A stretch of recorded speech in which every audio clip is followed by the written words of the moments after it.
MSLI T V, رہنمائی بدلتی دنیا کے لیے۔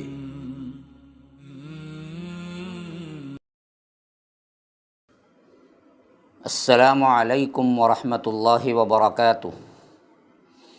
ان الحمد للہ نحمده ونستعینه ونستغفره ونؤمن به ونتوکل علیہ ونعوذ باللہ من شرور انفسنا ومن سیئات اعمالنا من يهده الله فلا مضل له ومن يضلل فلا هادي له واشهد ان لا اله الا الله وحده لا شريك له واشهد ان محمدا عبده ورسوله اما بعد فان خير الحديث كتاب الله وخير الهدي هدي محمد صلى الله عليه وسلم وشر الامور محدثاتها وكل محدثة بدعة وكل بدعة ضلالة وفي رواية وكل ضلالة في النار۔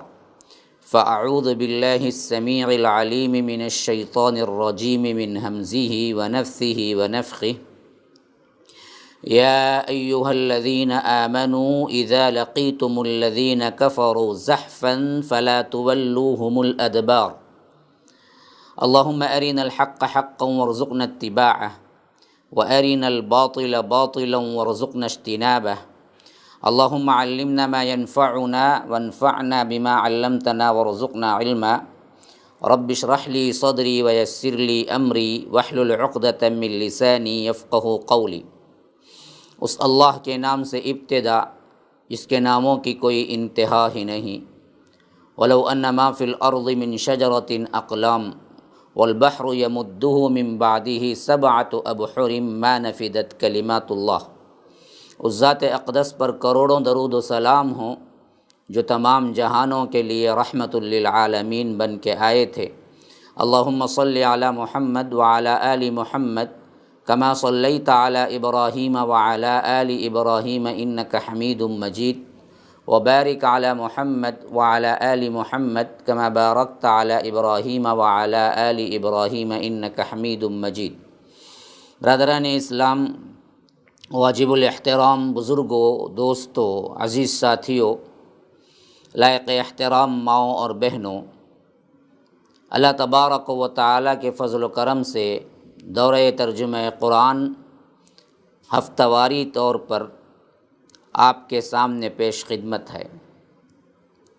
گزشتہ کا جو مضمون پیش ہوا تھا، اللہ کے فضل و کرم سے ہم نے سورہ اعراف مکمل کیا اور سورہ انفال سورہ نمبر 8 کے ابتدائی آیات ہم نے تلاوت کی، اور اس میں آیت نمبر 14 جو ہم نے پڑھا، جس میں اللہ تبارک و تعالی نے مشرکین کی وہ تمام گھمنڈی اور ساتھ ساتھ بدر کے اندر ان کی شکست، اور اس کے ساتھ ساتھ اللہ تبارک و تعالی کا اعلان کہ اگر تم اسی طرح اللہ اور اس کے رسول سے جنگ کرو گے تو اللہ تبارک و تعالی مسلمانوں کی مدد کرے گا، فرشتوں کے ذریعے مدد کرے گا۔ اور رب العالمین نے صاف طور پر کہہ دیا کہ ذالکم فذوقوہ وان للکافرین عذاب النار، کہ یہ عذاب کا مزہ تو اب چکھو جنگ بدر کے میدان میں، پھر اس کے بعد ایک بہت بڑا عذاب ہے، جہنم کی آگ ہے، وہاں پر بھی تم کو عذاب میں مبتلا ہونا پڑے گا۔ تو اصل چیز اللہ اور اس کے رسول کی اطاعت کر لو۔ اب مسلمانوں کے اندر جو جنگی لحاظ سے کمزوریاں ہو سکتی تھی، یا آ کر مسلمانوں کے ہاتھوں بعد میں کچھ ایسی کمزوریاں ہوئی جس کو مد نظر رکھتے ہوئے رب العالمین نے قانون اور قواعد سکھا دیے۔ فرمایا یا ایھا الذین آمنوا، اے لوگو جو ایمان لائے ہو، اذا لقیتم الذین کفروا، جب تم کافروں سے ملاقات کرو، خاص کر کب؟ میدان جنگ میں، زحفاً، دیکھیے زحفن اصل میں اس لشکر کو کہتے ہیں جو اپنی کثرت کی بنا پر ایسا معلوم ہونے لگے گویا کہ زمین پہ چل نہیں رہا ہو بلکہ گھسیٹ رہا ہو، یعنی بہت بڑے لشکر کو کہتے ہیں۔ تو فرمایا کہ جب تم کافروں کے لشکر سے مقابلہ کرو گے، ملاقات کرو گے، فلا تولوہم الادبار، کہ ہرگز ہرگز ایسے وقت میں پیٹھ نہ دکھانا، پیٹھ پھیر کر نہ بھاگنا۔ اگر ایسا ہوگا وَمَن يُوَلِّهِمْ يَوْمَئِذٍ دُبُرَهُ إِلَّا مُتَحَرِّفًا لِقِتَالٍ أَوْ مُتَحَيِّزًا إِلَىٰ فِئَةٍ فَقَدْ بَاءَ بِغَضَبٍ مِّنَ اللَّهِ وَمَأْوَاهُ جَهَنَّمُ وَبِئْسَ الْمَصِيرُ۔ اگر کوئی شکست کو ڈرتے ہوئے، کمزوری کو دکھاتے ہوئے اس دن اس مقابلے میں پیٹھ پھیرے گا، پیٹھ پھیر کر بھاگے گا، اس کے لیے بہت بڑا عذاب ہے، اللہ کے غضب میں وہ گرفتار ہوگا۔ فقط باء بغضب من اللہ۔ لیکن اس میں سے دو چیزیں مستثنیٰ کر دی گئی کہ فرمایا کہ متحرفا لقتال او متحیزا الی فئہ، کہ دو چیزیں دراصل تمہارے لیے مستثنیٰ ہیں۔ وہ دو چیزیں کیا ہیں؟ ایک جنگی مدد کے اعتبار سے وہ جو پیٹھ پھیرنے والا ہے وہ اس واسطے پیٹھ پھیر رہا ہے کہ کوئی جنگی چال ہے، دشمن کو دکھانے کے لیے پیچھے جا رہا ہے، لیکن اصل مقصد یہ ہے کہ پیچھے جا کر پھر نئے سرے سے حملہ کرنا ہے، تو اس کے لیے کوئی مضائقہ نہیں ہے۔ اور اسی طرح فرمایا کہ او متحیزا الی فئۃ فقد باء، یا اکیلا ہو گیا ہے لڑتے لڑتے، اب سوچ رہا ہے کوئی بندہ کہ پھر میں اپنی جمعیت سے، اپنی جماعت سے، اپنی فوج سے ملوں، پھر مل کر حملہ کروں، تو اس حیثیت سے بھی اگر کوئی انسان پیچھے مڑتا ہے، کوئی فوجی، کوئی مجاہد پیچھے مڑتا ہے، تو اس کے لیے سزا نہیں ہے، اس کے لیے جرم نہیں ہے۔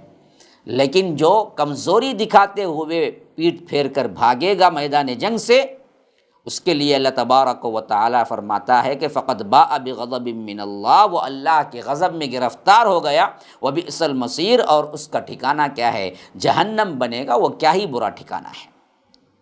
فلم تقتلوہم ولکن اللہ قتلہم، پھر اس کے بعد رب العالمین فرماتا ہے کہ جنگ بدر میں جو قتال ہوا ہے، کافروں کو تم نے نہیں قتل کیا، بلکہ یہ تو اللہ تبارک و تعالیٰ نے انہیں قتل کیا، یعنی اللہ کی مدد تھی تمہارے ساتھ، جس کے بل بوتے پر تم نے کافروں کو گاجر مولی کی طرح کاٹ دیا۔ اور ایک خاص واقعے کی طرف اشارہ کرتے ہوئے فرماتا ہے وَمَا رَمَيْتَ إِذْ رَمَيْتَ وَلَكِنَّ اللَّهَ رَمَى، کہ جو کوئی جب اللہ تبارک و تعالیٰ نے حکم دیا یا بذر وحی اللہ کے رسول صلی اللہ علیہ وسلم کو بتایا کہ آپ ایک مٹھی میں مٹی لے کر پھینکیں، تو اللہ کے رسول نے وہ کیا تھا، جس کی وجہ سے بعض روایتوں میں آتا ہے کہ اللہ کے رسول نے یہ کہتے ہوئے مٹی ان کی طرف اچھالی کہ شاہت الوضوح، شاہت الوجوہ، ان کے چہرے کیا ہیں؟ بگڑ جائیں، اور وہ مٹی جس کے پاس بھی پہنچی اس کے آنکھوں میں بھی پہنچی، اور آنکھوں میں پہنچتی ہوئی آخرکار اس حد تک انہیں پریشان کی کہ وہ جنگ کے میدان میں تھوڑی دیر کے لیے اندھے ہو گئے۔ یہ واقعہ غزوہ بدر میں پیش آیا تھا۔ تو اللہ تبارک و تعالی فرماتا ہے کہ وَمَا رَمَيْتَ إِذْ رَمَيْتَ وَلَكِنَّ اللَّهَ رَمَى، اور جب آپ صلی اللہ علیہ وسلم نے مٹھی بھر مٹی جو پھینکی، اصل میں وہ آپ نے نہیں پھینکی بلکہ اللہ نے پھینکی، یعنی یہ دراصل اللہ کی طرف سے حکم تھا۔ وَلِيُبْلِيَ الْمُؤْمِنِينَ مِنْهُ بَلَاءً حَسَنًا، اس لیے تھا کہ اللہ تعالیٰ اپنی طرف سے مومنوں کو ایک اچھی آزمائش سے گزار دے۔ دیکھیے اصل میں بلاؤن کا مطلب تو آزمائش ہے، بلاؤن حسنا، یبلی المؤمنین منہ بلاءً حسنا، اچھی آزمائش کیا ہے؟ یہ دراصل اللہ کے رسول صلی اللہ علیہ وسلم کے اس واقعے کی طرف اشارہ بھی ہے، جہاں پر اللہ تبارک و تعالیٰ نے مٹھی بھر مٹی کے ساتھ ان کے آنکھوں کو اندھا کر دیا تھا، اور ایک آزمائش بھی تھی، لیکن اس آزمائش کے ساتھ فتح ہونے والی تھی۔ جنگ کے میدان میں مقابلہ ایک بہت بڑی آزمائش تھی، لیکن اللہ اس سے گزارنا اس واسطے چاہا کہ یہ بلاء حسنہ تھا، یہ اچھی آزمائش تھی، جس کے بجائے اللہ تبارک و تعالی جس کے بدل میں اللہ نے فتح دی، اور یہ فتح بہت بڑی کامیابی بنی۔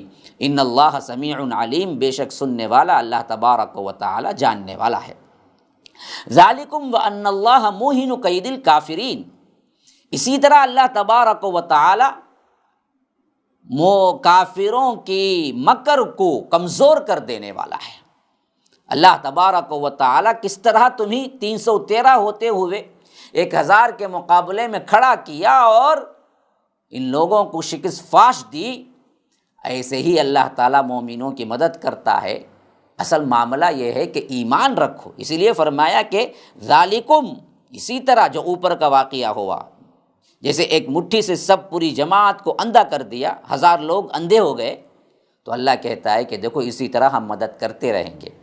وَأَنَّ اللَّهَ مُوهِنُ كَيْدِ الْكَافِرِينَ، کہ کمزور کر دینے والا ہے کافروں کی چالوں کو۔ پھر فرمایا کہ ان تستفتحوا فقد جاءکم الفتح، اب یہ گویا کہ کیا ہے، کفار سے ڈائریکٹ خطاب ہے کہ بدبختو سنو، تم بہت زیادہ کیا ہے مانگتے تھے نا، فیصلہ آ جانا چاہیے، فیصلہ آ جانا چاہیے، فیصلہ آ جانا چاہیے، تو اللہ نے کہا کہ دیکھو اب فیصلہ آ گیا، فقد جاءکم الفتح، یہاں پر فتح کا معنی فیصلے کا ہے۔ یعنی یہ لوگ جب نکلے تھے نا جی، تب بھی دعائیں کر کے نکلے تھے کہ اللہ اگر ہم حق پر ہیں تو ہم ہی مدد کر، یا محمد صلی اللہ علیہ وسلم حق پر ہیں تو ان کی مدد کر۔ بلکہ بعض روایتوں میں تو یہاں تک آیا کہ ابو جہل نے کعبے کا پردہ پکڑ کر کہا کہ ان کان ھذا ھو الحق فامطر علینا حجارۃ من السماء او ائتنا بعذاب علیم، اگر حق ہمارے ساتھ ہے تو ان پر آسمان سے عذاب نازل کر، پتھروں کی بارش کر، اور ہمارے ساتھ نہیں ہے تو ان پر فتح ہے تو ہمارے اوپر یہ کام کر۔ گویا کہ وہ لوگ ابھی بھی شک میں پڑے ہوئے تھے، اور انہوں نے کیا کیا، خود اپنے پاؤں پہ کھلاڑی ماری اور دعائیں کی کہ اللہ جو حق پہ ہے اس کے ساتھ تیری مدد ہونی چاہیے۔ تو اب اللہ نے صاف اعلان کر دیا کہ تم نے مانگا تھا نا فیصلہ، فقط جاءکم الفتح، اب فیصلہ آ گیا، اب معلوم ہو گیا کہ محمد صلی اللہ علیہ وسلم حق پر ہیں، تم ناحق پر ہو۔ اللہ نے تمہیں ذلیل کیا، محمد الرسول اللہ صلی اللہ علیہ وسلم اور ان کی جماعت کو اونچا کیا، اب بالکل سامنے ہے، تو اب تمہارا معاملہ بالکل بدل لینا چاہیے کہ تم اللہ کے، اس کے رسول کی اطاعت میں آ جاؤ، اسلام قبول کر لو۔ اگر نہیں کرو گے وَإِن تَنْتَهُوا فَهُوَ خَيْرٌ لَكُمْ، دیکھو رک جاؤ، اب پلٹ جاؤ، اب یہی تمہارے لیے بہتر ہے۔ وَإِن تَعُودُوا نَعُدْ، اگر تم پھر ارادہ کرو گے، پھر یہی روش اختیار کرو گے تو ہم بھی تمہارے ساتھ یہی معاملہ کریں گے، پھر تم مقابلے کے لیے آؤ گے تو اللہ تعالیٰ ایسے ہی شکست دے گا تمہیں۔ وَلَن تُغْنِيَ عَنْكُمْ فِئَتُكُمْ شَيْئًا وَلَوْ كَثُرَتْ، اور تمہیں کچھ فائدہ نہیں دے گی تمہاری جماعت، خواہ کتنی بڑی کیوں نہ ہو، تمہاری جمعیت تمہارے لیے کوئی کام نہیں کرے گی، کوئی کام نہیں آئے گی، خواہ تمہاری بہت بڑی جمعیت کیوں نہ ہو۔ وَأَنَّ اللَّهَ مَعَ الْمُؤْمِنِينَ، کیونکہ اصل میں تو اللہ تبارک و تعالی مومنوں کے ساتھ ہے۔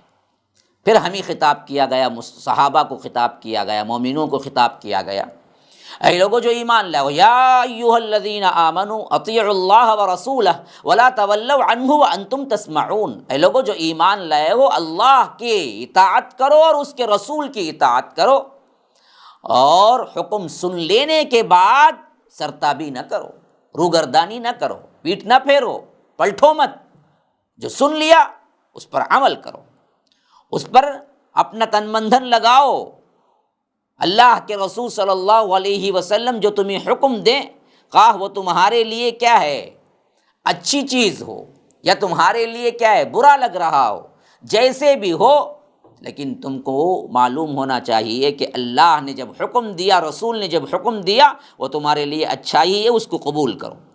تو اسی لیے فرمایا کہ وَلَا تَوَلَّوْا عَنْهُ وَأَنْتُمْ تَسْمَعُونَ، حکم کو سن لینے کے بعد روگردانی نہ کرو، ورنہ تو کیا ہے، آج 313 پہ اللہ نے فتح دی، ہزاروں کی تعداد کا مقابلے میں ہوتے ہوئے، یہ صرف اس واسطے کہ تم اللہ اور اس کے رسول کے حکم کو مانتے ہو، اگر اللہ اور اس کے رسول کے حکم کی سرتابی کرو گے تو غزوہ بدر میں دیکھ لیجئے چھوٹا سا ایک حکم، اور اس میں بھی صرف کیا ہے، سمجھنے کی کوتاہی ہوئی، لیکن اس کی وجہ سے شکست فاش ہوئی۔ تو فرمایا وَلَا تَوَلَّوْا عَنْهُ وَأَنْتُمْ تَسْمَعُونَ۔ صحابہ ہمیشہ اللہ اور اس کے رسول کی اطاعت میں رہے۔ ایک چھوٹی سی غلطی کے بنا پر اللہ تبارک و تعالیٰ نے غزوہ احد میں شکست سے منہ دکھایا، تو ہم جو رات دن اللہ اور اس کے رسول کی مخالفت کرتے ہیں، تو کیا اللہ تبارک و تعالیٰ ہمیں آزمائش میں نہیں ڈالے گا؟ ہمارے ساتھ رحمتوں کا، برکتوں کا نزول ہوگا؟ آج جو ہم خواری اٹھا رہے ہیں، ذلت اٹھا رہے ہیں، یہ سب کیا ہے؟ اللہ اور اس کے رسول کی نافرمانی ہے۔ وَلَا تَكُونُوا كَالَّذِينَ قَالُوا سَمِعْنَا وَهُمْ لَا يَسْمَعُونَ۔ ان لوگوں کی طرح نہ ہو جانا جنہوں نے کہا کہ ہم نے سنا، لیکن حال ان کا یہ تھا کہ وہ سننے والے نہیں تھے، وہ سنتے ہی نہیں تھے۔ کیا مطلب؟ سنا تو زبان سے کہا، دل میں قبول بھی نہیں اور عمل بھی نہیں۔ ایسے ہی تو آج ہمارا حال ہے۔ اللہ نے روکا، دیکھو وَلَا تَكُونُوا كَالَّذِينَ قَالُوا سَمِعْنَا، اے لوگوں سنو، ان لوگوں کی طرح ہرگز نہ ہو جانا جن کا معاملہ یہ ہے کہ وہ کہتے ہیں کہ ہم نے سنا، وَهُمْ لَا يَسْمَعُونَ، مگر وہ سنتے ہی نہیں ہیں۔ صاف مطلب یہ ہے کہ عمل کرتے ہی نہیں ہیں۔ اب یہ ایسے لوگ جو ہوتے ہیں نا، خالی خولی زبانی دعوے، ہم نے سنا، بڑی مداح چل رہی ہے، ناچ چل رہی ہے، سر پر سے کیا دوپٹہ نہیں اتر رہا ہے، آنکھوں میں آنسو آ جا رہے ہیں، لیکن اللہ کے رسول صلی اللہ علیہ وسلم کے احکامات کو پامال کیا جا رہا ہے۔ وہی خواتین جو نعت کے موقع پر کیا چادر ڈالے سن رہے ہوتے ہیں، باہر نکلتے ہیں تو فیشنیبل پورے لپسٹک لگائے ہوئے، پورے میک اپ کیے ہوئے، بغیر پردے کے نکل کے جا رہے ہیں۔ رسول اللہ صلی اللہ علیہ وسلم کے حکم کے پردے کی شرعی حیثیت کی مخالفت، اور پھر نعت سنتے ہوئے ان کو کیا غش بھی آ رہا ہے، رونا بھی آ رہا ہے۔ یہ دراصل سننا ہوا نا۔ تو ایسے لوگ جنہوں نے کیا ہے، زبانی تو کہہ دیا کہ ہم نے سنا، لیکن تھے اصل میں سننے والے نہیں، تو اللہ کہتا ہے ان شر الدواب عند اللہ الصم البکم الذین لا یعقلون، یقیناً اللہ کے ہاں یہی بدترین قسم کے جانور ہیں اور بہرے ہیں، گونگے ہیں، جو کچھ عقل سے کام نہیں لیتے۔ انسان نہیں کہا، اللہ نے کہا جانور ہیں۔ دواب دابہ کی جمع ہے، سب سے بدترین قسم کے جانور، شر الدواب۔ اللہ کے پاس سب سے بدترین قسم کے جانور کون ہیں جی؟ فرمایا کہ الصم البکم الذین لا یعقلون، وہ جو بہرے بھی ہیں، گونگے بھی ہیں، وہ لوگ ہیں جو عقل سے کام بالکل بھی نہیں لیتے۔ وَلَوْ عَلِمَ اللَّهُ فِيهِمْ خَيْرًا لَأَسْمَعَهُمْ وَلَوْ أَسْمَعَهُمْ لَتَوَلَّوْا وَهُمْ مُعْرِضُونَ۔ اللہ تعالیٰ اگر ایسے لوگوں میں کچھ بھلائی دیکھتا تو انہیں سننے کی بھی توفیق بخش دیتا، لیکن اصل میں کیا ہے، اگر یہ توفیق اللہ تبارک و تعالیٰ سننے کی دے بھی دیتا، وَلَوْ أَسْمَعَهُمْ لَتَوَلَّوْا وَهُمْ مُعْرِضُونَ، یہ بے رخی کے ساتھ پیٹ پھیر جاتے۔ اصل میں ان لوگوں کو دل کی قبولیت کے ساتھ سننے کی توفیق اللہ تبارک و تعالیٰ دیا ہی نہیں، ان بدبختوں کو جو قرآن اور حدیث سن کے بھی عمل نہیں کرتے۔ اس کان سے سنا، اس کان سے چھوڑ دیا، ارے مولانا کا کام ہی یہی ہے جی، کچھ نہ کچھ بولتے رہتے ہیں۔ اگر ان کی باتوں پہ چلیں گے، قرآن حدیث پہ چلیں گے، تو زندگی میں کیا کر سکیں گے بھائی؟ تجارت کیسے کر سکیں گے؟ جھوٹ کے بغیر تجارت ہوتی کیا؟ تو جس طرح مذاق اڑاتے ہوئے یہ لوگ آگے چل دیتے ہیں، عمل کی توفیق نہیں ملتی، تو اللہ کہتا ہے یہ کام دراصل ہم جانتے تھے کہ ان کے اندر کوئی خیر ہی نہیں ہے۔ وَلَوْ عَلِمَ اللَّهُ فِيهِمْ خَيْرًا لَأَسْمَعَهُمْ، اگر ان کے اندر کوئی خیر کا پہلو ہوتا، کوئی یہ ہوتا جذبہ کہ یہ لوگ قبول کریں گے قرآن اور حدیث کی بات کو، تو ہم ان کو سنا دیتے، سننے کی توفیق بخش دیتے، لیکن یہ توفیق کے حامل ہی نہیں تھے۔ توفیق کے ملنے کی ان کو جو اللہ تبارک و تعالیٰ کی طرف سے جو خاصیت ہونی تھی، وہ خاصیت ہی نہیں ملی تھی بدبختوں کو، اس واسطے اللہ نے یہ توفیق ہی نہیں دی۔ اگر یہ توفیق دے بھی دیتا تو ان کی بدبختی یہاں تک پہنچی ہوئی تھی، وَلَوْ أَسْمَعَهُمْ لَتَوَلَّوْا وَهُمْ مُعْرِضُونَ، اگر یہ سن بھی لیتے تو یہ پیٹ پھیر کے کیا ہے، اعراض کیے ہوئے چلے جاتے، یہ عمل نہیں کرتے، قبول نہیں کرتے۔ تو اب دراصل ان صفات والے منافقین کا ذکر آنے کے بعد مومنین سے خالص طور پر جو ہے ان سے خطاب ہو رہا ہے، یا ایھا الذین آمنو، اے لوگو جو ایمان لائے ہو، استجیبوا للہ وللرسول اذا دعاکم لما یحییکم، فوری طور پر حکم کو مانو، قبول کر لو اللہ اور اس کے رسول کے لیے جب تم کو بلایا جائے، جب رسول بلائیں، کس واسطے بلائیں جی؟ اپنا کوئی کام کرنے کے لیے نہ، لما یحییکم، تمہیں زندگی دینے کے لیے۔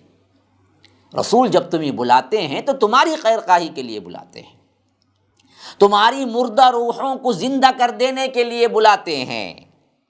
روح کی غذا قرآن ہے، جسم یہاں سے بنا ہے تو یہاں کی غذا یہاں کے پھلوں میں، یہاں کے مٹی سے بننے والے اناج میں ہوتی ہے، لیکن روح اوپر سے آئی ہے تو اس کی غذا بھی اوپر سے جو وحی اتری ہے اس میں رکھا ہے۔ تو اللہ تبارک و تعالیٰ صاف یہاں کہہ رہا ہے کہ دیکھو جب رسول تمہیں بلائیں تم فوری قبول کرو رسول کی دعوت کو، اور رسول جب بلا رہے ہوں تو اصل میں اس واسطے بلاتے ہیں کہ وہ تمہارے لیے زندگی عطا کرے، لما یحییکم، تمہاری مردہ پڑی ہوئی روحوں کو زندہ کر دینے کے لیے بلاتے ہیں۔ تو جاؤ پہنچو فوری طور پر، وَاعْلَمُوا، اور جان رکھو، ان اللہ یحول بین المرء وقلبہ، کہ اللہ تبارک و تعالیٰ انسان کے اور اس کے دل کے درمیان حائل ہے، وَأَنَّهُ إِلَيْهِ تحشرون، اور تم سب کو اکٹھا اللہ تبارک و تعالی حشر کے میدان میں کرے گا، اور تم سب کے سب اکٹھا کیے جاؤ گے۔ یاد رکھو توفیق الہی کا ملنا یہ تو اللہ تبارک و تعالی کی طرف سے ہوتا ہے، ہر انسان کے اور اس کے دل کے درمیان تو رب العالمین ہے۔ بھلائی کا حکم، برائی کا روکنا اسی کے اذن سے ہوتا ہے، جب تم چاہو گے تبھی رب دے گا۔ جیسا کہ اللہ کے رسول صلی اللہ علیہ وسلم نے فرمایا کہ بندوں کے دل اللہ کے 2 انگلیوں کے درمیان ہے، یقلبھا کیف یشاء، جیسے چاہے وہ بدلتا ہے۔ تو یاد رکھو نیکی کی توفیق ملنا اللہ کی طرف سے بہت بڑی نعمت ہے، اس واسطے جب رسول بلائیں بھاگے دوڑے آؤ۔ اور یاد رکھو یہ بہت اہم ترین آیت ہے، سورہ انفال سورہ نمبر 8 اور آیت نمبر 25 ذہن میں رکھیے ہمیشہ۔ واتقوا فتنة لا تصيبن الذين ظلموا منكم خاصة واعلموا ان الله شدید العقاب، بچو یا ڈرو اس فتنے سے۔ کون سا فتنہ؟ لا تصيبن الذين ظلموا منكم، انہی پر نہیں پہنچے گا جنہوں نے ظلم کیا ہے، ان کے لیے خاص نہیں ہوگا بلکہ عام ہوگا، اللہ کا عذاب جو آئے گا سب کو پکڑ لے گا۔ جنہوں نے ظلم کیا، جنہوں نے گناہ کیا، صرف اس کو نہیں پکڑے گا، وہ فتنہ سب کو پکڑ لے گا، وہ آزمائش سب کو پکڑ لے گی۔ وَاعْلَمُوا، اور جان رکھو، ان اللہ شدید العقاب، بڑا ہی زبردست پکڑنے والا ہے۔ یہ معاملہ کیا ہے ذرا یاد رکھ لیجئے، گناہ کی جب کثرت ہو جاتی ہے اور لوگ گناہ کو قبول کر لیتے ہیں بحیثیت مجموعی، معاشرہ کل کا کل بگڑ جاتا ہے، تو پھر یہ کیفیت ہو جاتی ہے کہ کیفیت کیا ہوتی ہے کہ اب اللہ کا عذاب جب آتا ہے کہ جو تھوڑے سے لوگ الگ رہ جاتے ہیں، نیک رہتے ہیں، ان کو بھی نہیں چھوڑتا۔ وہ جو مشہور قول ہے نا، محاورہ ہے نا، ہاں، گیہوں کے ساتھ گھن بھی پس جاتا ہے۔ آپ کپڑے دھونے کے لیے بیٹھیں تو ساتھ ساتھ آپ کے ہاتھ بھی دھل جاتے ہیں۔ تو یہ قلیل لوگ جو نیکی پہ رہ رہے تھے، اللہ تعالیٰ ان کو نہیں بچائے گا بلکہ پورے کے پورے اس لپیٹ میں، اس فتنے میں آ جائیں گے۔ جس کی وجہ کیا ہوگی؟ وجہ یہ ہوگی کہ وہ نیک تو تھے لیکن نیکی کا حکم اور برائی سے روکتے نہیں تھے، امر بالمعروف نہی عن المنکر نہیں کرتے تھے۔ سمجھتے یہ تھے کہ ہم تو نیک ہیں، اللہ ہمیں بچائے گا۔ سمجھتے یہ تھے کہ ہم پر کوئی ذمہ داری نہیں ہے کہ لوگوں کو برائی سے روکیں۔ بعض لوگ تو کیا ہیں، بالکل بیزار ہو جاتے ہیں اور سمجھتے ہیں کہ یہ حد سے پار ہو گئے لوگ، اب ان کو کیا بولنا ہے بھائی، ہر جگہ شرک ہے، ہر جگہ کیا ہے، بے حیائی ہے، فحاشی ہے، عریانی ہے۔ ایسے وقت میں مولوی صاحب ہم کیا کریں؟ بس ہم اپنے دامن کو بچائے ہوئے نماز روزے کو پکڑے ہوئے ہیں۔ یاد رکھو نہیں، اس سے آگے بڑھ کر ایک اور کام ہے، روکنا بھی ہے، خواہ اس کا فائدہ تمہیں نظر آتا ہو یا نہ آتا ہو، لیکن کرنا ہے، اگر نہیں تو پھر جب عذاب آئے گا نا جی، سب کے سب پکڑے جائیں گے، خاص صرف ظالموں کو، گنہگاروں کو نہیں پکڑے گا بلکہ سب کو پکڑ لے گا۔ یہی کہتا ہے واتقوا، اس فتنے سے ڈرو، فتنتن، اس مصیبت، اس آزمائش یا وہ عذاب سے ڈرو، لا تصیبن الذین ظلموا منکم خاصہ، صرف گناہ کرنے والوں کو نہیں پکڑے گا بلکہ عام ہوگا، سب کو پکڑے گا۔ وَاعْلَمُوا أَنَّ اللَّهَ شَدِيدُ الْعِقَابِ، کے جان رکھو کہ اللہ تبارک و تعالی بڑا زبردست پکڑنے والا ہے۔ وَاذْكُرُوا إِذْ أَنْتُمْ قَلِيلٌ مُسْتَضْعَفُونَ فِي الْأَرْضِ تخافون أن يتخطفكم الناس فآواكم وأيدكم بنصره ورزقكم من الطيبات لعلكم تشكرون۔ یاد کرو وہ وقت بھی جب تم بہت ہی کمزور تھے، بہت ہی کمزور سمجھے جاتے تھے۔ حالت تمہاری مکی زندگی میں اٹھا لو، کیا حال تھا، کوئی تمہیں کیا ہے، ایسا معلوم ہوتا ہے چلتے چلتے تمہیں کوئی اچک لے تو کوئی پوچھنے والا نہیں ہوگا، جس طرح پرندے کیا ہیں اوپر سے شکار کو اچک لیتے ہیں۔ یہی فرمایا کہ تمہارا حال تو یہ تھا کہ خطرہ ہمیشہ لگا رہتا تھا، کہیں لوگ تمہیں اچک نہ لے جائیں، تمہیں پکڑ کے غائب نہ کر دیں۔ ایسی حالت میں ہم نے کیا کیا، فآواکم وأیدکم بنصرہ، اللہ نے تمہیں جائے پناہ دی، مدینہ پہنچا دیا، بہترین طور پر پروٹیکٹ کر دیا۔ وأیدکم بنصرہ، اور اپنی مدد سے تمہارے ہاتھوں کو مضبوط کیا، تمہاری قوت کو مضبوط کیا، اللہ نے تائید کی۔ اب آج غزوہ بدر میں تمہارے لیے فتح دے کر پورے مدینے میں تم پر دھاک بٹھا دی۔ وَرَزَقَكُم مِّنَ الطَّيِّبَاتِ، اور پاکیزہ کھانے اللہ تبارک و تعالی نے تمہیں رزق میں عطا کیے، لعلکم تشکرون، تاکہ تم شکر گزار بنو۔ ہمیشہ یاد رکھنا چاہیے اللہ تبارک و تعالی کی معیت ساتھ میں ہے، اور کمزور جو بھی ہیں ایک دن وہ بھی آئے گا جہاں پر اللہ تبارک و تعالی انہیں اس دین کی دعوت اور اس دین کی کوششیں اور اس دین کی قربانی کی وجہ سے انہیں اعلیٰ تر کر دے گا۔ تو ایسے وقت میں وہ وقت نہ بھولنا چاہیے جب کمزور تھے۔ یہاں پر وہ واقعہ خاص طور پر ذکر اس واسطے ہو رہا ہے کہ مکی زندگی میں جو کچھ مصائب و آلام صحابہ نے اٹھائے تھے، مدنی زندگی اتنی خوشگوار تھی۔ تو اللہ تبارک و تعالیٰ نے فرمایا کہ دیکھو یہ سب اللہ اور اس کے رسول کی اطاعت کی وجہ سے ہو رہا ہے، قربانیوں کی وجہ سے ہو رہا ہے۔ اس واسطے تم اللہ اور اس کے رسول کی اطاعت میں رہو۔ ہمیشہ اپنی پچھلی زندگی کو یاد رکھو کہ کس طرح تھے تم، تمہاری حالت زمین میں کیا تھی، بالکل کمزور سمجھے جاتے تھے اور ڈر رہے تھے تم، لوگ کہیں تمہیں اچک نہ لے جائیں۔ پھر اللہ نے تم کو پناہ دی مدینے کے اندر، پھر اپنی تائید دی اور بہترین رزق دیا تمہیں، تو اب اس کی شکر گزاری میں لگے رہو، لگے رہو، لگے رہو۔ یا ایھا الذین آمنوا لا تخونوا اللہ والرسول وتخونوا اماناتکم وانتم تعلمون، اور اے لوگو سنو، دیدہ و دانستہ اللہ اور اس کے رسول سے خیانت نہ کرو، اور نہ ہی تم آپس میں امانتوں کی خیانت کرو، وانتم تعلمون، ہاں جانتے بوجھتے امانتوں میں خیانت نہ کرو۔ ایک تو اللہ اور اس کے رسول کی خیانت نہ کرو، جو اللہ نے حکم دیا ہے، جو اللہ تبارک و تعالی نے تمہیں بتایا ہے اپنے حبیب کے ذریعے، جیسے ہے ویسے ہی چلو۔ آپس میں ایک دوسرے کی خیانت نہ کرو۔ تو معلوم ہوا خیانت کی مختلف صورتیں ہیں۔ امانتوں میں خیانت کا ایک بہت وسیع دائرہ ہے۔ امانتوں سے مراد صرف پیسہ یا مال نہیں ہو، بلکہ کئی چیزیں اس کے اندر آتی ہیں۔ وہ تمام معاہدے، اگریمنٹس، ذمہ داریاں جو کسی انسان پر عائد کی جاتی ہیں، وہ تمام کی تمام ایک امانت ہے۔ اللہ تبارک و تعالیٰ اور اس کے رسول کی امانت، اللہ تبارک و تعالیٰ سے انسان کا عہد کہ تم توحید پر قائم رہو گے، عہد میثاق، یہ بھی امانت ہے، جس کو پورا کرنے پر انسان اللہ تبارک و تعالیٰ کا فرما بردار ہوتا ہے۔ اور اسی طرح وہ انسان ذاتی طور پر جو اللہ نے اس پر اس کے حقوق عائد کیے ہیں، اس حیثیت سے ان کے حقوق کو ادا کرنا، یہ بھی امانت کی ذمہ داری ہے، اور ادا نہ کرنا خیانتوں کے اندر آتا ہے۔ اسی طرح جن باتوں پر کسی مسلمان کی آپ نے اگریمنٹ کی، وہ اگریمنٹ بھی امانت میں آتی ہے، اس کی بھی خیانت نہ کرو۔ اور اسی طرح پوری زندگی کے اندر جتنی چیزیں سیکریٹ ہوتی ہیں، جتنی چیزیں آپ کی ذمہ داری بنتی ہیں، وہ سب ایک امانت ہے، اس میں خیانت نہ کرو، اللہ کی بھی نہیں، رسول کی بھی نہیں، آپس میں مسلمانوں کی بھی نہیں۔ ہاں، اللہ تبارک و تعالیٰ نے امانت میں خیانت کرنے سے روکا ہے۔ آج ہمارا حال کیا ہے؟ اسی لیے اللہ کے رسول صلی اللہ علیہ وسلم سے کسی نے پوچھا، اللہ کے رسول قیامت کب آئے گی؟ تو اللہ کے رسول تھوڑی دیر خاموش رہے، بعد میں پوچھا سائل کہاں ہے؟ جب سائل آیا تو اللہ کے رسول صلی اللہ علیہ وسلم نے فرمایا کہ یاد رکھو، جب امانت میں خیانت ہونے لگے تو قیامت کا انتظار کرو۔ آج امانتوں میں خیانت اللہ سے بھی، اس کے رسول سے بھی، اور عام مسلمانوں سے بھی ہمارے اندر بدرجہ عتم موجود ہے۔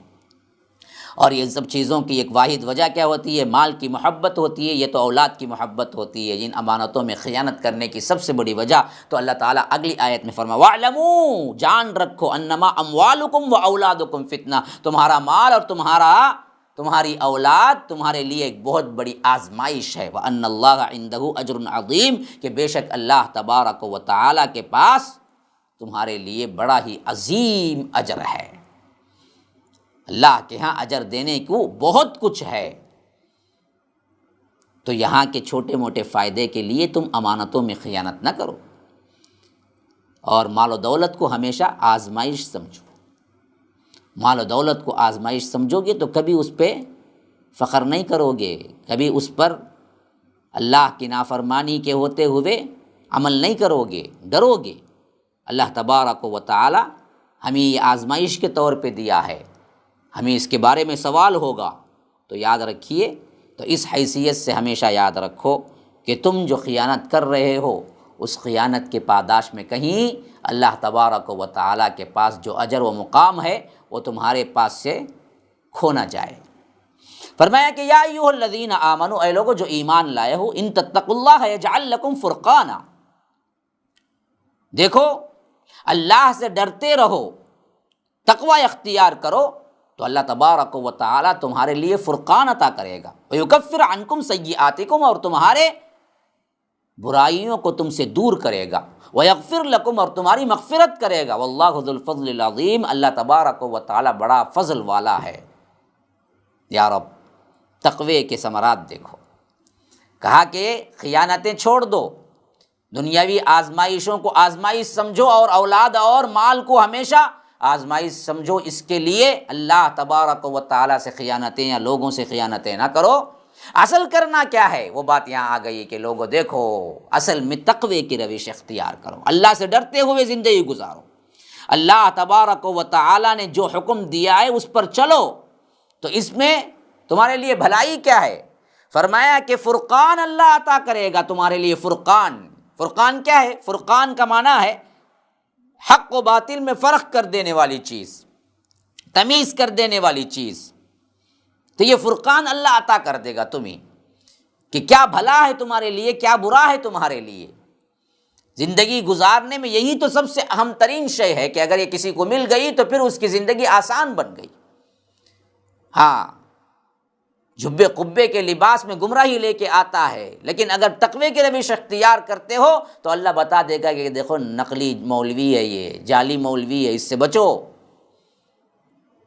تو یاد رکھو، یہ اللہ تبارک و تعالی حق اور باطل کی تمیز تمہیں عطا کر دے گا، تو بس دنیا گزارنے کے لیے بالکل کافی ہے یہ۔ اور اس کے ساتھ ساتھ تمہاری کچھ برائیاں رہ بھی گئی ہیں تو ہم اسے معاف کر دیں گے۔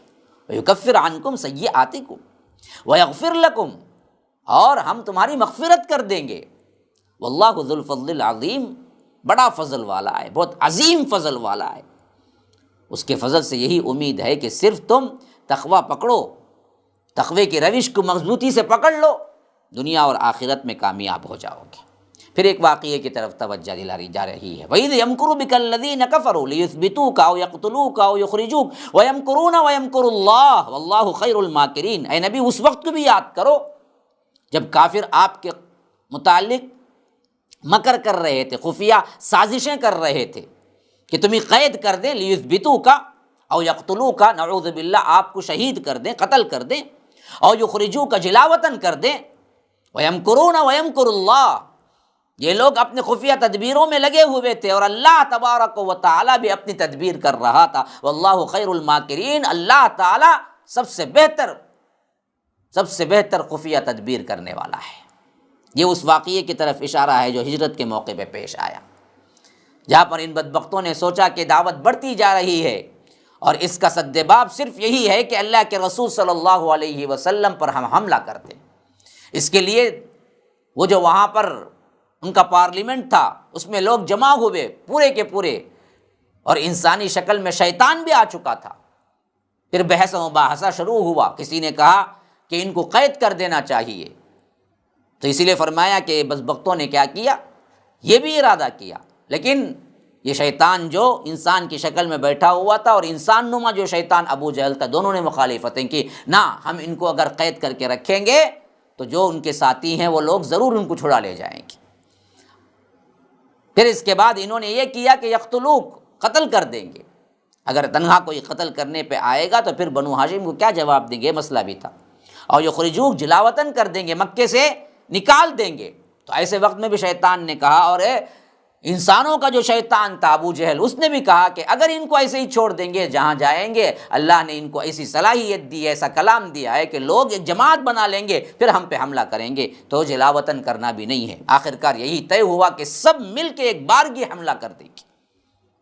لیکن ادھر اللہ تبارک و تعالی نے فرمایا، فوری وحی کی اور بتایا کہ یہ لوگ یہ سازشیں کر رہے ہیں اور آپ ان کے آنکھوں کے سامنے نکل جائیے اور ہم ان کے آنکھوں کو پکڑ لیں گے۔ اللہ کے رسول نکل گئے اور غار ثور میں 3 دن رہے، پھر اس کے بعد قبا میں پہنچ گئے۔ اس واقعے کی طرف اشارہ کرتے ہوئے کہتا ہے کہ ان بدبختوں نے اسلام کے خلاف اور ہمارے نبی کے خلاف جو سازشیں کی وہ تو کی ہی، لیکن رب فیصلہ اس کا ہے اصل ہونے والا، اس واسطے ان کی سازشوں سے نہ ڈرو، اور ان کی سازشوں کی وجہ سے اپنے کام، اپنا ایمان، اپنے دعوت کا کام کبھی کیا ہے ختم نہ کرو، چلتے رہو۔ کوئی بولے، کوئی طنز کرے، کوئی ٹھٹا اڑائے، کوئی مذاق کرے، کوئی کیا ہے کچھ کرنے پہ آمادہ ہو جائے، کسی سے کچھ لینا دینا نہیں ہے۔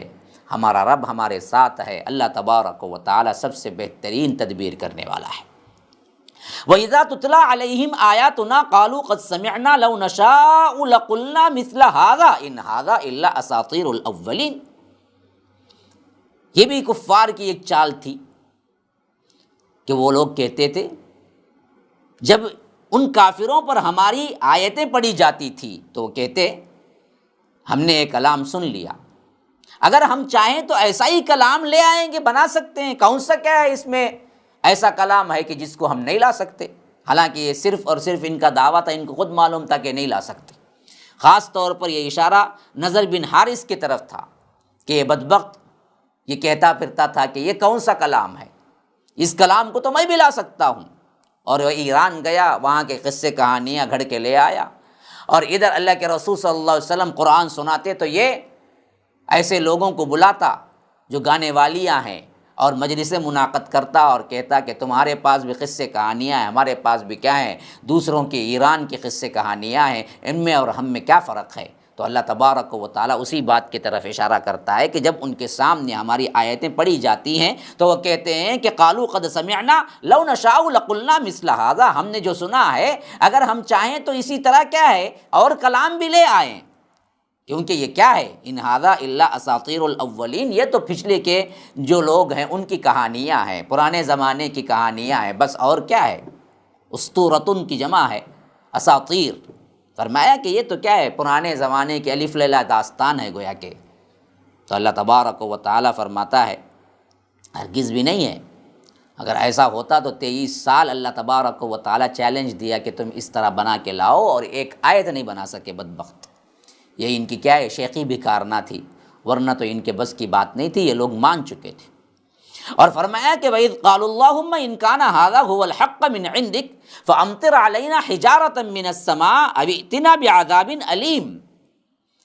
ایک بات یہ بھی تھی جو میں نے ابھی بیان کیا تھا کہ ان تستفتحوا فقد جاءکم الفتح، کہ اگر یہ فیصلہ چاہتے تھے تو فیصلہ آ گیا ہے، دیکھو سنو، وَإِن تَنْتَهُوا فَهُوَ خَيْرٌ لَكُمْ، اگر رک جاؤ تو تمہارے لیے بہتر ہے۔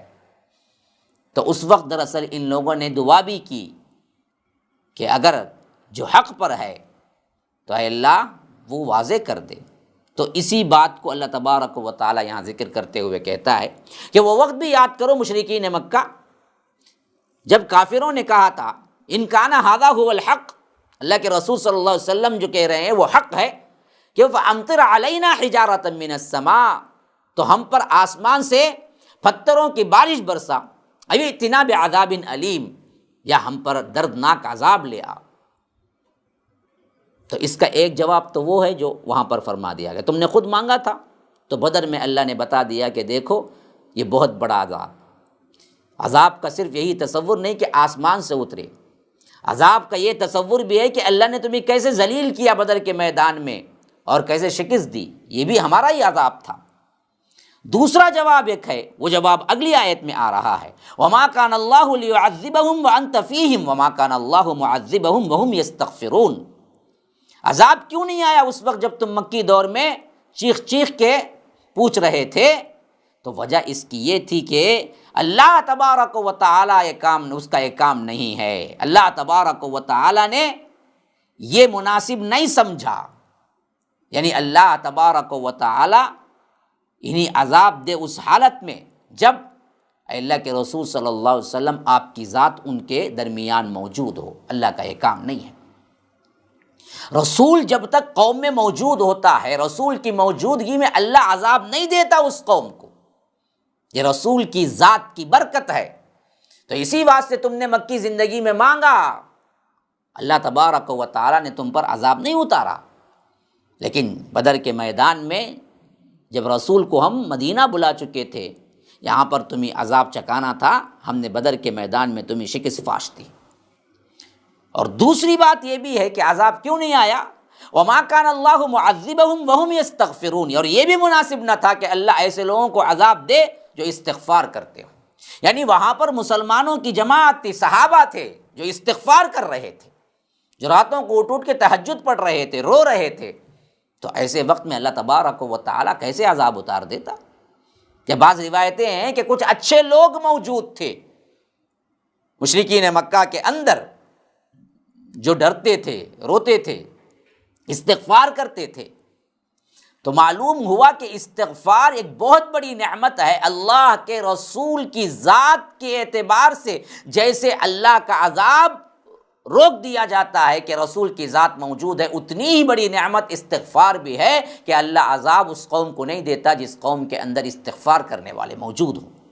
آج ہر طرف عذاب ہے، عذاب امت مسلمہ پر، اور ہم تدبیریں سوچ رہے ہیں کہ 1 ویکسین لگاؤ، 2 لگا لو، 3 لگا لو، 4 لگا لو، کیسے بچیں گے؟ یہ تب احتیاطی تدابیر تو ہیں ایک طرف، لیکن اس طرف پلٹتے کیوں نہیں ہو کہ یہ عذابات اگر ہمارے سے چھٹ جائیں، چلے جائیں، استغفر اللہ کا اہتمام کرو۔ استغفر اللہ الذی لا الہ الا هو الحی القیوم واتوب الیہ پڑھتے رہو کہ سید الاستغفار اللہم انت ربی لا الہ الا انت خلقتنی وانا عبدک وانا علی عہدک ووعدک ما استطعت اعوذ بک من شر ما صنعت ابوء لک بنعمتک علی وابوء بذنبی واعترفت بذنوبی فاغفر لی فانہ لا یغفر الذنوب الا انت۔ یہ پڑھتے رہو۔ جو قوم استغفار کرتی ہے اللہ تبارک و تعالی اس قوم پر عذاب نہیں لاتا۔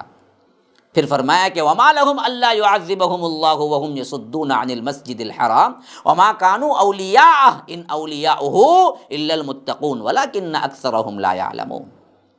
اللہ تبارک و تعالی ان لوگوں کو کیوں نہ عذاب دے؟ عذاب کیوں نہیں آیا وہ سبب تو اوپر بیان ہو گیا، اور جب تم نکلے باہر مکے سے اور جب رسول بھی درمیان تمہارے نہیں تھا تو عذاب تو آ ہی گیا تم پر جنگ بدر کی شکل میں، اور تم سمجھتے ہو کہ یہ عذاب نہیں۔ اللہ کہتا ہے کہ یہ عذاب ہی ہے، اور تمہیں کیوں نہیں عذاب دے گا اللہ؟ تم تو پورے عذاب کے مستحق ہو چکے تھے، تمہارے کرتوت کیا تھے؟ وَهُمْ يَصُدُّونَ عَنِ الْمَسْجِدِ الْحَرَامِ، تم مسجد حرام سے لوگوں کو روکتے تھے، وہ بھی وہ جس کے وہ مستحق ہیں، مسلمانوں کو۔ ہاں، وَمَا كَانُوا أَوْلِيَاءَ، حالانکہ وہ اس کے متولی نہیں تھے۔ ان اولیاؤہ، اصل متولی مسجد کے کون ہو سکتے ہیں؟ وہی متولی ہو سکتے ہیں جو الا المتقون، پرہیزگار ہوتے ہیں۔ ولیکن اکثرہم لا یعلمون، لیکن اکثر لوگ اس حقیقت کو نہیں جانتے۔ آج بھی دیکھنا چاہیے مسجدوں کے متولی کون ہیں؟ جو دین سے دور، جن کو پتہ ہی نہیں ہے، ایسے لوگ آج مسجدوں کے متولی ہیں، جبکہ اللہ کہتا ہے کہ اصل متولی تو صرف وہی لوگ ہو سکتے ہیں جو اللہ سے ڈرنے والے متقون ہیں۔ متقین حضرات کیا ہے اصل متولی ہونا چاہیے۔ اگر یہ لوگ صحیح ہو جائیں نا مسجدوں کے متولی، کئی امام جو صرف ان کے ڈر کی وجہ سے فاتحہ خوانی کرتے ہوئے بدعات و خرافات میں پڑے ہوئے ہیں، وہ دراصل خود آ کے برملا اظہار کر دیں گے کہ یہ دین میں نہیں ہے۔ آج کئی امام صرف متولیوں کے ڈر سے کیا ہے بدعات و خرافات میں پڑے ہوئے ہیں۔ تو یہاں پر بھی یہی بتا رہا ہے کہ تم لوگ تو سینہ ٹھونک کے کہتے ہو کہ ہم کعبے کے متولی ہیں۔ ارے کہاں کے متولی ہیں؟ متولی ہونے کی پہلی شرط تو یہ ہے کہ وہ اللہ سے ڈرنے والا متقی ہو، اور تم میں تقوی ذرا سا بھی نہیں، اور تم سمجھتے ہو کہ تم متولی ہو اور جس کو چاہو مسجد سے روک دو، اور صحابہ جو سب سے زیادہ وہاں پر نماز پڑھنے کے حقدار تھے ان کو تم روکتے ہو، تو اللہ تعالیٰ تم پر عذاب کیوں نہ لائے؟ اسی واسطے تم پر عذاب لایا۔ اور تمہارا حال وہاں پر کیا ہے؟ اصل جو تھے عبادت کرنے کے صحیح ترین لوگ ان کو تو تم روکتے ہو، اور تم جو عبادتیں وہاں کرتے ہو وہ کیا کرتے ہو؟ وَمَا كَانَ صَلَاتُهُمْ عِنْدَ الْبَيْتِ إِلَّا مُكَاءً وَتَصْدِيَةً فَذُوقُوا الْعَذَابَ بِمَا كُنْتُمْ تَكْفُرُونَ۔ کعبۃ اللہ کے پاس ان لوگوں کی نماز اس کے علاوہ کچھ نہیں کہ یہ سیٹیاں بجاتے تھے اور تھالیاں پیٹتے تھے۔ تو اسی واسطے اللہ تبارک و تعالی بدر کے میدان میں تمہیں شکست دیا تاکہ عذاب کا مزہ چکھو، اور یہ بدلہ ہے جس حق کا تم انکار کرتے رہے۔ تو یاد رکھیے آج بھی ہم دیکھتے ہیں عبادت کے نام پر یہی کچھ کفار و مشرکین کی روش مشابہت اختیار کرتے ہوئے ہم میں کئی مسلمان اس کو عبادت سمجھ بیٹھے ہیں۔ اللہ نے مسجدوں کو تو محفوظ رکھا ہے، لیکن آج درگاہوں پر عرس کے نام پر فلاں فلاں کے نام پر کیا نہیں ہو رہا ہے؟ سیٹیاں تھالیاں نہیں بجتی ہیں، قوالی کے نام پر میوزک نہیں بجتے ہیں، اور ساتھ میں کیا ہے لکھا جاتا ہے کہ قوالی کی محفل ہوگی، قوالی کی محفل میں شرکت فرما کر ثواب دارین حاصل کرے، دنیا و آخرت کا ثواب حاصل کرے۔ لا حول ولا قوت۔ جس حالت میں مشرکین مکہ پہنچ چکے تھے وہی حالت میں آج امت مسلمہ بھی پہنچ چکی ہے۔ اللہ ہی محفوظ کرنے والا ہے۔ پھر اس کے بعد فرمایا کہ ان الذین کفروا ينفقون اموالهم ليصدوا عن سبیل اللہ، بے شک یہ کافر لوگ انفاق کرتے ہیں نا، اللہ کی راہ میں نہیں دیتے، بلکہ اپنے مالوں کو جب دیتے ہیں تو وہ اللہ کے راہ سے روکنے کے لیے دیتے ہیں۔ یہ ان کی صفت ہے۔ ایک طرف کہاں اہل اسلام، کہاں اہل اللہ، کہاں اللہ تبارک و تعالی کے متقی پرہیزگار اولیاء اللہ بندے جو اللہ کے دین کو پھیلانے کے لیے انفاق دیتے ہیں۔ ایک طرف کہاں یہ لوگ، یہ کافر جو اللہ کے دین کو روکنے کے لیے انفاق کرتے ہیں، خرچ کرتے ہیں۔ اور آج بھی ہم مسلمانوں میں بہت سے ہیں جو صرف توحید کو روکنے کے لیے خرچ کرتے ہیں، توحید کی آواز کو دبانے کے لیے ایڑی چوٹی کا زور لگاتے ہیں اور سمجھتے ہیں بڑا ثواب کا کام کر رہے ہیں، حالانکہ پورا عذاب ہی عذاب ہے۔ اور اللہ کہتا ہے جو لوگ اللہ کے دین سے روکنے کے لیے خرچہ کرتے ہیں نا جی، فَسَيُنْفِقُونَهَا ثُمَّ تَكُونُ عَلَيْهِمْ حَسْرَةً ثُمَّ يُغْلَبُونَ، ان قریب یہ خرچ جو وہ کر رہے ہیں ان لوگوں کے لیے ایک حسرت بن جائے گا۔ قیامت کے دن جب یہ قبروں سے اٹھیں گے تب ان کو معلوم ہوگا کہ ہم نے پوری دنیا کی زندگی میں سوائے خسارے کے کچھ نہیں اٹھایا۔ جس کو ہم نے انفاق سمجھا، جس کو ہم نے کیا ہے بہت بڑی عبادت سمجھا، کسی درگاہ کے کیا ہے دیواروں پہ سنگ مرمر لگا دیا، قبروں کو مزین کر دیا، کسی نے چادریں چڑھا دی، کسی نے لائٹنگ کرا دی، اور سمجھ رہے ہیں کہ یہ عرس ہم نے کروا دیا تو کل قیامت کے دن یہ ولی آ کے ہمیں سیدھے جنت لے جائیں گے، حالانکہ پورا کا پورا شرک میں ان لوگوں نے صرف کیا۔ تو یہی فَسَيُنْفِقُونَهَا، اللہ تبارک و تعالی فرماتا ہے ابھی یہ لوگ اور خرچ کرتے رہیں گے یہاں تک کہ ان کو معلوم ہوگا ثم تکون علیہم حسرہ، پھر یہ پورا کا پورا ان کے لیے حسرت بن جائے گا، ثم یغلبون، پھر وہ مغلوب ہوں گے۔ اس وقت معلوم ہو جائے گا اب تو پورا کا پورا تمہارے پاس سب کچھ چھن چکا ہے، تم مغلوب ہو چکے ہو، تم غالب نہیں ہو، تم ذلیل و خوار ہو چکے ہو۔ اور اس وقت اعلان بھی کر دے والذین کفروا الی جہنم یحشرون، پھر یہ کافر جہنم کی طرف گھیر لیے جائیں گے، جمع کر لیے جائیں گے۔ لیمیز اللہ الخبیث من الطیب ویجعل الخبیث بعضہ علی بعض فیرکمہ جمیعا فیجعلہ فی جہنم اولئک ھم الخاسرون۔ فرمایا پھر اللہ تبارک و تعالیٰ یہ کرے گا، یعنی یہ کام جو اوپر کا ہوا، یعنی جہنم کی طرف گھیر لیا گیا تاکہ اللہ پاک کو ناپاک سے الگ کر دے۔ یہ اس واسطے ہو رہا ہے یہ پورا، جو پاک تر لوگ ہیں، جو طیب لوگ ہیں وہ الگ ہو جائیں، جو ناپاک ہیں وہ الگ ہو جائیں، پھر ناپاک کو ایک دوسرے کے اوپر رکھ کر ان سب کا ایک ڈھیر بنا دے۔ وَيَجْعَلَ الْخَبِيثَ بَعْضَهُ عَلَى بَعْضٍ فَيَرْكُمَهُ جَمِيعًا، جب یہ ناپاک پورے کے پورے ڈھیر پہ ڈھیر لگا دیں گے، ایک کے اوپر ایک ایک ڈھیر بن جائے گا، فَيَجْعَلَهُ فِي جَهَنَّمْ، پھر ان سب کو جہنم میں پھینک دیا جائے گا، جہنم بنا دیا جائے گا اس ڈھیر کو۔ اولئک ھم الخاسرون، یہی ہیں اصل میں خسارہ اٹھانے والوں، خاسر لوگ یہی ہیں۔ قُل لِّلَّذِينَ كَفَرُوا إِن يَنتَهُوا يُغْفَرْ لَهُم مَّا قَدْ سَلَفَ۔ اب آخری طور پر پھر تنبیہ آ گئی ہے، اے نبی صلی اللہ علیہ وسلم ان کافروں سے کہہ دیجئے اگر اب بھی باز نہیں آئے، این ینتہو، اب بھی باز آ جائیں گے، اب بھی رک جائیں گے، اب بھی روش چھوڑ دیں گے، یغفر لہم ما قد سلف، دیکھو اللہ تبارک و تعالیٰ تمہارے سابقہ جو بھی گناہ ہیں وہ معاف کر دے گا۔ آج بھی پھر دعوت دے رہے ہیں، جو ہوا سو ہوا، غزوہ بدر میں شکست ہوئی، آنکھوں سے دیکھ لی ذلت، اللہ کی مدد دیکھ لی، فیصلہ سامنے آ گیا، ابھی بھی کفر پر اڑے مت رہو، ابھی بھی باز آ جاؤ، ابھی بھی رک جاؤ،